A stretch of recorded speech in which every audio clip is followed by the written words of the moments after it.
Sadhguru, we as students stay away from our homes, from the familial, emotional comforts. In terms of our careers, we move out seeking greener pastures. In that, we seek company in opposite sex.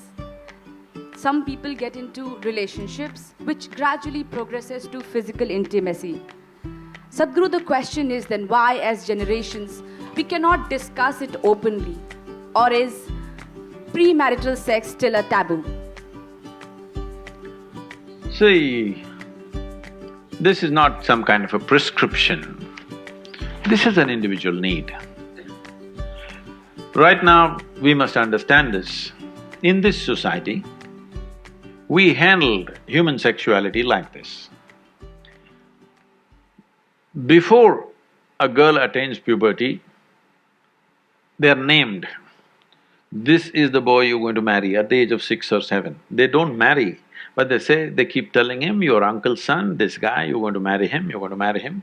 They're telling him, you're going to marry her. So they have not seen each other, they have not met each other, they have nothing going, but emotionally they're being bound. Before they touch each other physically, they want them to be emotionally bound in a strong way. So this is the technique of the culture, how they dealt with it. So when you become or attain to your puberty, when your body blossoms into certain possibilities, now your emotions are already with somebody. So you handle your body, you don't go wild because your emotions are already attached to somebody. So by the time they're 15, 16, the girl gets married. By the time they're 17, 18, the boy gets married. They get into agriculture or business or whatever, their activity. So one important aspect of the life of the youth is settled. One thing is emotion, another thing is a physical requirement. Both are settled at an early age. And of course, those days children came within a year or 2 years, so they got engaged and they got busy and life went on, all right? Today, our lives have changed because by the time you finish education, most people are minimum 24, 25 years of age. PhD means 30, what, 35?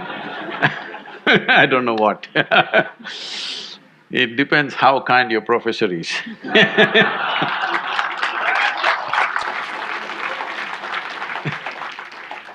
So, let us say average education time is 25 years of age. By the time they get employment and settle down somewhere to reasonable financial security, 30 years of time, all right? The peak of human hormonal function is between 15 to 30. You're not teaching people some ascetic way to live. You're not giving them some sadhana that they're transforming their energy into some other possibility and attaining to something else. There is no such thing. And there's close proximity with the opposite sex. If you don't want to address it, then you will create an unhealthy society, very unhealthy society, which unfortunately is finding expression in violent ways in our society because we've not addressed the fundamental needs of a human being. First thing is nourishment. If nourishment is taken care of, you must understand, nourishment is survival. Once survival is taken care of, naturally the species, this is not even individual, the species that you are is longing to reproduce. This is how it's built. It's longing to reproduce because this is survival of the species. If people don't reproduce, there is not going to be human race, isn't it?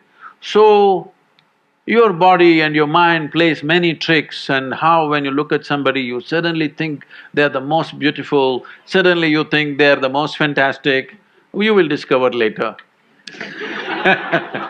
many things. But initially, everything is clouded. See, I'm telling you, let's say you are 10, 12 years of age, you looked at people, they're quite normal. Suddenly you became 14, every little bump on somebody's body is a world by itself simply because your hormones begin to influence everything. In a way, your intelligence is hijacked by your hormones. Now, this is not to be judged as bad or good, this is a natural process. There may be a few people who will go beyond that. It's fantastic for them if they can go beyond that. They're not compulsive about it, they went beyond it, fantastic for that person. But you expect the whole society to go beyond it, you're just stupid. Such a thing doesn't happen. So, definitely the debate of when and how sexuality should happen has to come in. But now, we are still having a certain cultural aspects to us that we are an emotional lot. We are still an emotional lot. People suffer immensely when things happen without the needed emotions. A whole lot of people at least. There may be a few people who are above that, but a whole lot of people suffer. So, for our country, for our society, how to deal with this without causing a major disruption in the social structure is something that we must debate. We must do research on it, how to do it.